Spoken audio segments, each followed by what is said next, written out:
सीताराम सीताराम सीताराम सीताराम। हरि ओम तत्सत्। नारायण हरि। शान्ताकारं भुजगशयनं पद्मनाभं सुरेशं विश्वाधारं गगनसदृशं मेघवर्णं शुभांगं लक्ष्मीकान्तं कमलनयनं योगिभिर्ध्यानगम्यं वन्दे विष्णुं भवभयहरं सर्वलोकैकनाथं। ॐ श्रीमद्गुरुचरणकमलेभ्यो नमः। परमेष्ठी गुरुचरणकमलेभ्यो नमः। वेदपुरुषाय नमः। पुराणग्रन्थाय नमः। हं हनुमते नमः। श्रीरामदरबाराय नमः। शाम्ब सदा शिवाय नमः। महाकालकालेश्वराय नमः। सद्गुरुदेवरहाय नमः। हनुमतयाय विराजिए कथा होत इतिहास। तुम सेवक रघुबीर के हम तव चरणन दास। राम कथा के रसिक बरा भक्तराज धीर। आय सुवासन लीजिए तेज पुंज कपिवीर। जत्र जत्र रघुनाथ कीर्तनं तत्र तत्र कृतमस्तकाञ्जलिं। बाष्पवारी परिपूर्णलोचनं मारुतिं नमत राक्षसान्तकम्।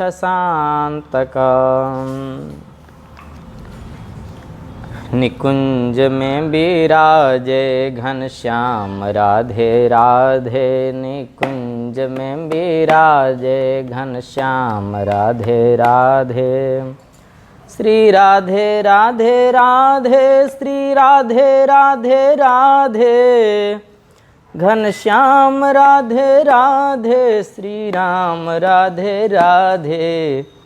निकुंज में विराजे घनश्याम राधे राधे। निकुंज में विराजे घनश्याम राधे राधे। मूकं करोति वाचालं पंगुं लंघयते गिरिं। यत्कृपातमहं वन्दे परमानन्दमाधवम्।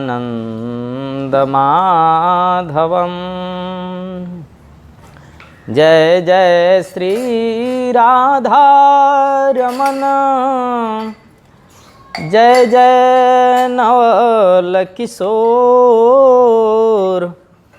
जय गोपी चितचोर प्रभु। जय जय माखन चोर। प्रेम से बोलिए आनंद कंद भगवान की जय। परम मंगलमय भगवत स्वरूप श्री बाल कृष्ण लाल की वांग्मयी प्रतिमूर्ति श्रीमद्भागवत महापुराण। प्यारे प्रभु प्रेमियों, समुपस्थित समस्त संतजन, अलक्षित रूप से विराजमान आश्रम के सभी भक्त, गोलोक धाम वासी भक्तवृंद, भक्तिमती माता एवं बहनें, यूट्यूब और लाइव फेसबुक के माध्यम से सुन रहे सभी भक्तगण राधा माधव की दिव्य अनुकंपा से भक्ति ज्ञान वैराग्य का त्रिसंगम श्री भागवत जी का जो ज्ञान यज्ञ है वो दैनिक सत्संग के रूप में श्री देवराहा बाबा सरकार आश्रम मोतिहारी में चल रहा है। भागवत तो स्वयं गोविंद हैं। कल के सत्संग में महात्म की संक्षिप्त चर्चा हम कर रहे थे। गोविंद भागवत और भागवत गोविंद तेनेयम वाङ्मयी मूर्ति प्रत्यक्षा वर्तते हरे। लेकिन एक बड़ी विचित्र बात आपसे कहूँ, दुनिया के किसी भी ग्रंथ का प्रारंभ करते हैं तो उसमें पहले मंगलाचरण होता है। 3 प्रकार का मंगलाचरण होता है, नमस्कारात्मक, आशीर्वादात्मक और वस्तु निर्देशात्मक। जितने भी सद्ग्रंथ हैं, पुराण हैं, इनके मंगलाचरण में प्रायः नमस्कारात्मक मंगलाचरण होता है और उसमें किसी देव विशेष की स्तुति की जाती है। कहीं राम जी की वंदना, कहीं कृष्ण जी की वंदना, कहीं गोविंद स्तुति, कहीं दुर्गा माता की स्तुति। लेकिन मुझे लगता है कि श्रीमद्भागवत विश्व का ऐसा विचित्र ग्रंथ है जिसके शुभारंभ में किसी देव विशेष की स्तुति नहीं है।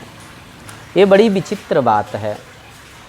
महर्षि वेदव्यास ने भागवत जी के प्रारंभ में मंगलाचरण में किसी देव विशेष का नाम लेकर स्तुति नहीं की। रामचरितमानस हम सब लोग पढ़ते हैं, 2 दिन केवल स्तुति में समय निकलता है। स्वामी गोस्वामी जी ने इतनी विचित्र स्तुति गाई है रामचरितमानस में। भवानी शंकरौ वंदे श्रद्धा विश्वासरूपिणौ याभ्याम विना न पश्यन्ति सिद्धा स्वान्तस्थमीश्वरम। शंकर जी की वंदना, माता पार्वती जी की वंदना, फिर सद्गुरुदेव की वंदना, फिर संतों की वंदना, ब्राह्मणों की वंदना, वंदौ प्रथम महीसुर चरणा। उसके बाद में अयोध्या जी की वंदना, सरजू जी की वंदना, चारों पुत्रों पुत्र वधुओं आदि की वंदना, चोर डाकुओं दुष्टों आदि की वंदना और निंदा करने वाले की वंदना तो बड़ी विचित्र किए हैं मानस जी में। छोटे चोर बड़े चोर, बोले जो निंदा करते हैं, निंदा करने में जिसके 10,000 मुख हो जाते हैं,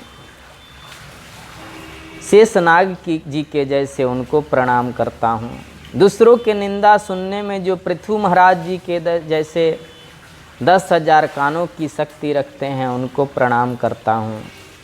और अंत में तो बाबा तुलसी जी ने कह दिया कि सिया राम मैं सब जग जानी, करहूँ प्रणाम जोरी जुग पानी। अरे जलचर थलचर नभचर नाना, जे जड़ चेतन जीव जहाना। कोई छोड़ा ही नहीं बाबा ने, सबकी स्तुति।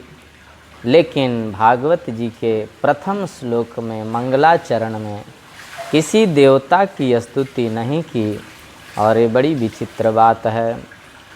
भागवत जी के प्रथम श्लोक में महर्षि वेदव्यास ने वंदना किसकी गाई, आइए हम लोग श्रवण करें। जन्माद्यस्य जतोऽन्वयादितरतश्चार्थे स्वभिज्ञः स्वराट्, तेने ब्रह्महृदाययादिकवये मुह्यन्ति यत्सूरयः। तेजो वारिमृदां यथा विनिमयो यत्र त्रिसर्गो मृषा धाम्ना स्वेन सदा निरस्तकुहकं सत्यं परं धीमहि। महर्षि वेदव्यास जी ने केवल सत्य को प्रणाम किया। सत्यम परम धीमहि यतः परमात्मनः सकाशात् अस्य विश्वस्य जन्मादिर्भवति। जिससे पूरे विश्व का जन्म होता है, विश्व का पालन होता है और उसका लय हो जाता है। किससे? नाम नहीं लिया। बोलिए जय श्री कृष्णा, जय सिया राम। जो स्वराट है, स्वेनैव राजते इति स्वराट, जो अपने स्वरूप में प्रतिष्ठित रहता है, जो हिरण्यगर्भ या ब्रह्मा नहीं है, प्रत्युत ब्रह्मा को भी जिन्होंने वेदार्थ ज्ञान का प्रतिपादन करके बताया। कैसा वेदार्थ ज्ञान? जतः सूरयः अपि मुह्यन्ति, जिसमें बड़े बड़े सूरी लोग भी मोह को प्राप्त होते हैं। विश्वामित्र प्रभृति आदि महामनीषी, बड़े बड़े तत्वज्ञ ऋषि भी जिसे समझ नहीं पाते, उस वेदार्थ ज्ञान का प्रतिपादन जिसने करके बताया। जैसे तेजों में सूर्य, रश्मियों में कभी कभी जल की भ्रांति हो जाती है और जल में भी कभी कभी स्थल का भ्रम हो जाता है, उसी प्रकार यह जागृत स्वप्न सुषुप्ता रूपा सृष्टि उसकी अधिष्ठान सत्ता की वजह से सत्यवत प्रतीत होती है। सत्य है नहीं, पर सत्य जैसी लगती है। ध्यान से सुने। माया और माया के कार्यों से जो सर्वथा परे है, सर्वथा भिन्न है, बिल्कुल अलग है। न उस पर माया का असर, न माया के किसी कार्य का असर। जो त्रिगुणातीत है, उस परम सत्य को हम प्रणाम करते हैं, उस सत्य की हम वंदना करते हैं। वयम सर्वे ध्यायेम, हम सब उसका ध्यान करते हैं। किसी ने प्रश्न किया व्यास जी से कि महाराज आप इतना अद्भुत ग्रंथ रचने जा रहे हैं, चतुश्लोकी भागवत की आपने महती व्याख्या लिखी है, परमात्मा के मुख से निश्रित ग्रंथ का आप पूरे समाज को समर्पण करने का भाव बना के जा रहे हैं। इस ग्रंथ में आपने किसी देव की स्तुति नहीं गाई। व्यास जी ने बहुत गजब की बात कही। यदि मैं राम की स्तुति गाऊं तो लगेगा ये राम परक ग्रंथ है। यदि मैं स्तुति कृष्ण की गाऊं तो लगेगा केवल कृष्ण कथा ही इसमें है। दुर्गा माता की स्तुति गाऊं तो लगेगा दुर्गा राम कृष्ण में कोई अंतर है। भगवान शिव जी की स्तुति गाऊं तो लगेगा अलग अलग क्यों। फिर अनेकों देवी देवता हैं, सबकी स्तुति थोड़ी होनी चाहिए। इंद्र हैं, जम हैं, कुबेर हैं, वरुण हैं, सूर्य हैं। एक एक मंत्र सबका स्तुति में होना चाहिए। और स्तुति प्रसंग इस प्रकार से गाऊंगा तो स्तुति प्रसंग थोड़ा लंबा हो जाएगा। तो मुझे लगता है कि ज़्यादा स्तुतियों में चला गया समय, तो जो मैं कहना चाहता हूँ उसको कहने का टाइम ही ना रहे। दूसरी बात, मैंने केवल सत्य का वंदना करके बताने का प्रयास किया है कि सत्य ही नारायण हैं, सत्य ही राम हैं, सत्य ही कृष्ण हैं, सत्य ही जगदम्बा भवानी हैं, साक्षात सत्य ही भगवान शिव हैं और सत्य ही धर्म है, ऐसा मैं मानता हूँ। व्यास जी बोले इसके माध्यम से मैं ये भी बताना चाहता हूँ, भागवत जी के प्रथम श्लोक में मैंने किसी भी देवता की स्तुति छोड़ी नहीं है। भागवत के प्रथम मंत्र में मंगलाचरण करके मैं बताना चाहता हूँ कि चिट्टी से लेकर के हाथी पर्यंत मैंने किसी भी देव विशेष की वंदना नहीं छोड़ी। सत्य में सब प्रतिष्ठित हैं। मंदिर हमें ज़रूर दिन में 5 बार, 6 बार, 10 बार, 2 बार, 1 बार टाइम में ले जाना ही चाहिए, क्योंकि मंदिर जाना तो हमारा परम धर्म है। लेकिन मंदिर जाना तभी तक सार्थक है जब हम सत्य को जीवन का आभूषण बनाएं। अपने जीवन का आभूषण सत्य से करें, अपने जीवन का श्रृंगार सत्य को बनाएं, तो सत्य ही नारायण हैं, सत्य ही राम हैं, सत्य ही माँ जगदम्बा हैं, सत्य ही कृष्ण है और सत्य ही धर्म है। धर्म न दूसर सत्य समाना, आगम निगम पुराण बखाना। सत्य से बढ़कर कोई धर्म नहीं है, ये बात मैं नहीं कहता, आगम निगम और पुराणों ने ये सब बात कही। इसलिए महर्षि वेदव्यास जी ने सत्य को प्रणाम किया। अब ये नहीं बोल सकते कि व्यास जी ने वो देवता छोड़ दिया, क्योंकि सत्य में सब है और सब में सत्य है। बिना सत्य के तो दुनिया प्रतिष्ठित नहीं रह सकती। इसलिए सत्य को प्रणाम करने का मतलब ही होता है सबको प्रणाम कर लिया, सबकी वंदना हो गई। वैसे तो धर्म की बड़ी व्याख्या की है तुलसी बाबा ने कि धर्म न दूसर सत्य समाना, आगम निगम पुराण बखाना। परहित सरिस धर्म नहीं भाई, पर पीड़ा सम नहीं अधमाही।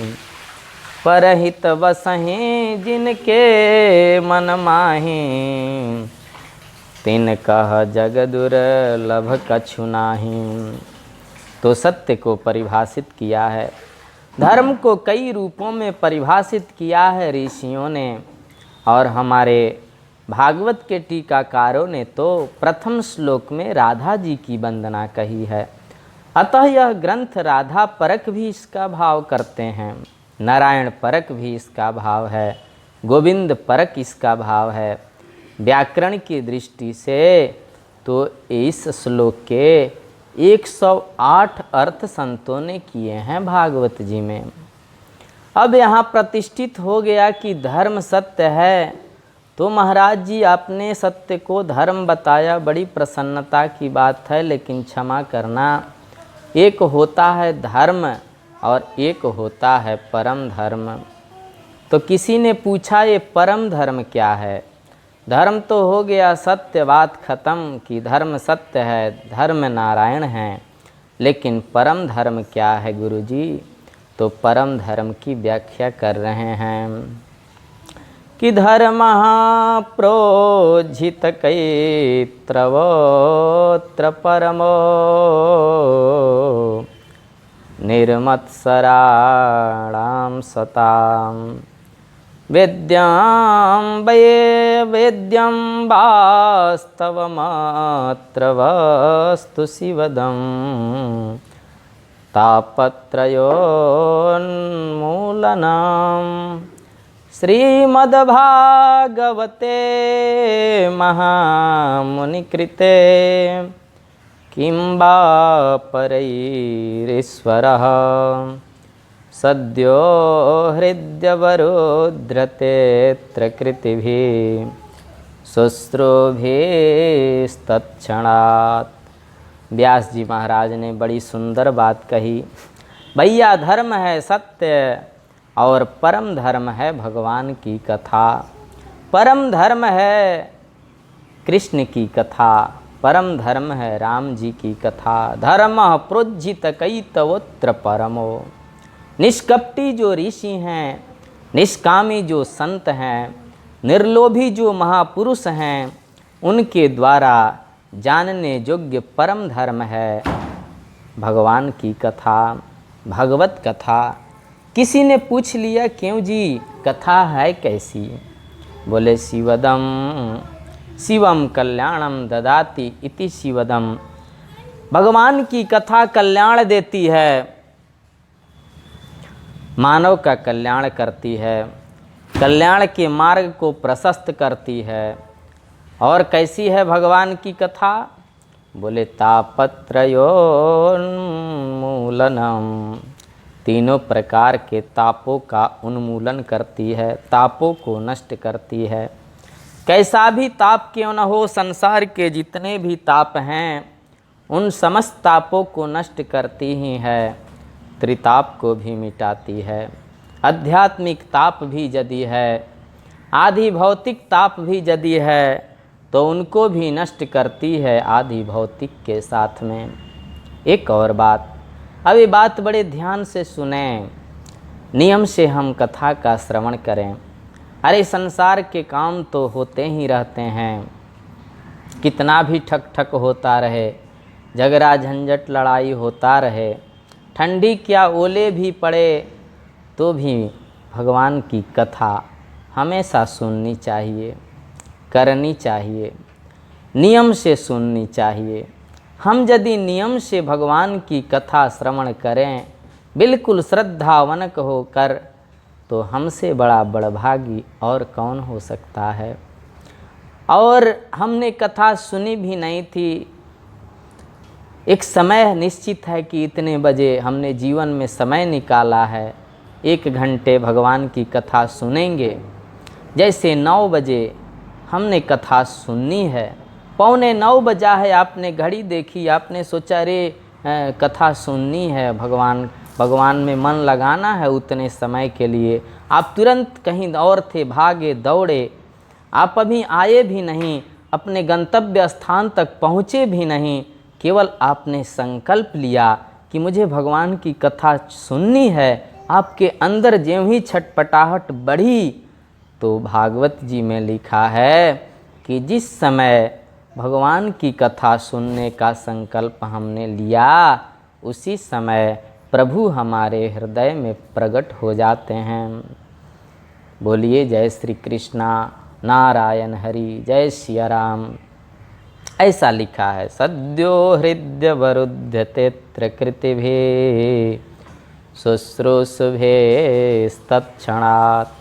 अभी हमने केवल इच्छा जगी है सुनने की, पहुँचे नहीं हैं, उसी समय हरि प्रकट हो जाते हैं हृदय में, ऐसा व्यास जी कहते हैं। एक शब्द भी भागवत का सुनने को मिल जाए तो पवित्र प्रवेश कर जाता है। अगर हम जीवन का अंग बना लें सत्संग भगवान की कथा, तो इससे बड़ी बात और क्या होगी, इससे बड़ी कृपा भगवान की और क्या हो सकती है। प्रेम से बोलिए आनंद कंद भगवान की जय। किसी ने पूछ लिया, महाराज जी भागवत जी का प्राकट्य कैसे हुआ? तो तीसरे मंत्र में बड़ी सुंदर बात कह रहे हैं कि निगम कल्पतरोर्गलितं फलम सुखमुखादमृतद्रवसंयुतं पिबत भागवतं रसमालय मुहुरहो रसिका भुवि भावुका। निगम कहते हैं वेद को, तो निगम कल्प तरोर गलितम फलम, भगवान वेद रूपी जो कल्प वृक्ष है, उसका पका हुआ फल ही श्रीमद् भागवत है। कहते हैं साहब ये तो वेद रूपी कल्प वृक्ष तो बहुत विशाल है, उसका ये फल सबके लिए सुलभ कैसे होगा? तो कहते हैं सुकम मुखात अमृत द्रव संयुतम, भगवान सुखदेव का मुख लग जाने से ये फल हमारे लिए सुलभ हो गया। आपको मालूम है तोता जिस फल में मुख लगा दे वो फल मीठा हो जाता है। या तो आप ये समझिए कि तोता का मुख लग जाने से खट्टा भी मीठा हो जाता होगा, या यूँ समझिए कि तोता मुख लगाता ही उसमें है जो ऑलरेडी मीठा है। लेकिन तोता का मुख जिसमें लग गया वो फल खट्टा हो नहीं सकता, ये पक्की बात है। और इस फल में भी तोता मुख लगाया है। सुकमुखात, सुखदेव स्वामी के मुख से हमको प्राप्त हुआ है। अरे महाराज बहुत बढ़िया बात है, बहुत बड़ी वृक्ष है, बहुत सुंदर उसका फल है गुरुजी, बहुत आनंद की बात है, पर ये बता दीजिए कि हम उसमें छोड़ क्या दें, त्याज्य उसमें क्या है? व्यास जी बोले क्या मतलब? अजी फल में तो गुठली होती है, छिलका होता है, कोई भी जानकार आदमी गुठली छिलका खाता है क्या? गुठली छिलका खाता है कोई? तो भागवत को आपने फल बता दिया, अब हम उस फल को खाने जा रहे हैं, तो ये बता दो इसमें गुठली क्या है, छिलका क्या है, उसको पहले ही निकाल के रख दें। बोले नहीं नहीं, ये बात तो कहना ही नहीं है, इसमें तो गुठली होती ही नहीं, छिलका होता ही नहीं। तो महाराज जी बिना गुठली का ये फल कैसा? बोले अमृत द्रव संयुतम, इसमें तो अमृत भरा है, इस फल में तो केवल अमृतत्व भरा हुआ है, ये अमर बनाता है। बोले महाराज जी अमृत कैसा है? अमृत का जरा रूप कैसा है? बोले द्रवो मोक्षः, इसमें मोक्ष रूपी अमृत भरा है। अमृत द्रव संयुतम, इसमें अमृत है, द्रव माने मोक्ष से युक्त अमृत है। आहा हा। तो महाराज जी हम लोग करें क्या? बोले पीवत भागवतम रसमालयम, मुहुरहो रसिका भुवि भावुका। अरे भाई इस भागवत रूपी अमृत को पियो, आलयम मोक्ष पर्यंतम, इसको मुक्ति तक पियो, पीते चलो पीते चलो। आहा हा। या तो यूँ समझे कि तब तक पिए जब तक मर न जाए, हाँ, और मृत्यु के बाद फिर जन्म आ जाए तो फिर पियो। और फिर कब तक पिए? बोले आलयम मोक्ष पर्यंतम, जब तक मुक्ति न हो जाए पीते ही रहो।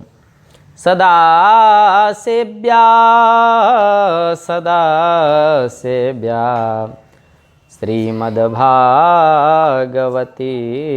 कथा, हमेशा सेवन कीजिए इसका। बाबा तुलसी भी बड़ी बढ़िया संकेत किए हैं उत्तरकांड में। रामचरित जे सुनत अघाही, रस विशेष जाना तिन नाही।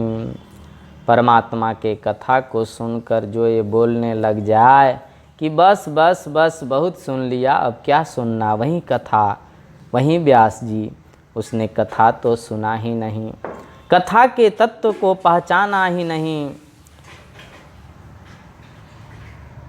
इसलिए सदा सेव्या सदा सेव्या। और इस कथा में पारखी तोते ने चोच मारा है। कैसे तोते हैं वो? तो परिनिष्ठितोऽपि निर्गुण्य उत्तम श्लोक लीलया। निर्गुण ब्रह्म की सत्ता में जिनकी चित्त वृत्ति परिनिष्ठित है, और ऐसे श्री ब्रह्मानंद में परिपूर्ण सुखदेव जी जहाँ भागवत जी के श्लोकों का श्रवण किए तो ब्रह्मानंद फीका पड़ गया, छोड़ समाधि दौड़े दौड़े चले आए। गृहीत चेता राजर से, चित्त खींच गया, चुंबक की तरह भागे चले आए। तब आकर के इस अमृतमय फल का रसास्वादन किया। इसलिए तोता बड़ी पारखी हैं सुखदेव जी, परम बुद्धिमान, परम रसिक, और ऐसे विशेषज्ञ तोता का मुख लगा है जिस फल में तो एक खट्टा नहीं हो सकता। तो कथा कहने में भी नहीं अघाना चाहिए और कथा सुनने में भी नहीं अघाना चाहिए। काहे का अघाना? कथा जिन कानों से नहीं सुनी वो कान तो चूहे के बिल के गड्ढे के समान है। हम बहुत बड़े पुण्यात्मा हैं कि प्रभु के चरणों में बैठकर, गुरुदेव भगवान के चरणों में बैठकर उनकी लीलाओं का अनुगान श्रवण करेंगे तो कभी तो उनकी दया आ जाएगी, क्योंकि उनका अपना वचन है। सांख्य योग में भगवान कपिल देव माता देवहूति को बताते हैं कि मुझे पाना है तो मेरी कथा को खूब सुनिए, और कथा में मेरे नाम में जब स्वाद आने लग जाए तो समझ जाना कि मैं दूर नहीं हूँ, मैं जल्दी मिलूँगा। प्रेम से बोलिए भक्त वत्सल भगवान की जय। और एक बार भी प्रभु की नज़र पड़ गई तो जीवन धन्य हो जाएगा। आइए हम प्रसंग पर चलते हैं। नैमिषे निमिषक्षेत्रे ऋषयः शौनकादयः सत्रां स्वर्गाय लोकाय सहस्र सममासत। पवित्र नैमिषारण्य की भूमि 88,000 ऋषि लोग बैठे हुए हैं। उन ऋषियों की मंडली के मध्य में आदरणीय सूत जी महाराज विराजमान हैं। महात्मा का किंचित प्रसंग सुनकर के ऋषियों को आनंद मिला था और सूत जी महाराज बड़े गदगद हो रहे थे। अब उन समस्त ऋषियों ने अपने मन में एक विचार किया। आप जरा विचार करके देखें कितना सुरम्य वातावरण रहा होगा। चारों तरफ वृक्ष हैं, वृक्षों के नीचे ऋषि जन बैठे हैं। व्यास मंच पर युवा अवस्थापन्न महात्मा सूत जी जो वेद व्यास जी के शिष्य हैं वो विराजमान हैं। अपने नित्य कर्म आदि से निवृत्त होकर ऋषि लोग एकदम शांत भाव से बैठे हैं और सूत जी से कहने लगे, आपको अच्छा लगे तो हमारा कुछ पूछने का मन था, क्योंकि शास्त्र कहते हैं कि बिना पूछे किसी को कुछ मत बताओ, और यदि कोई अन्याय से पूछता है तो भी मत बताओ। अन्याय से पूछे तो भी नहीं बताना चाहिए। जिससे हम सुनते हैं उसके प्रति श्रद्धा पहले व्यक्त करो तो बातें हृदय में उतरेंगी। प्यार से बोलिए जय श्री कृष्णा, जय सिया राम। अब 88,000 लोग यदि एक साथ प्रश्न करें, जोर जोर से बोले तो हल्ला बहुत हो जाएगा ना।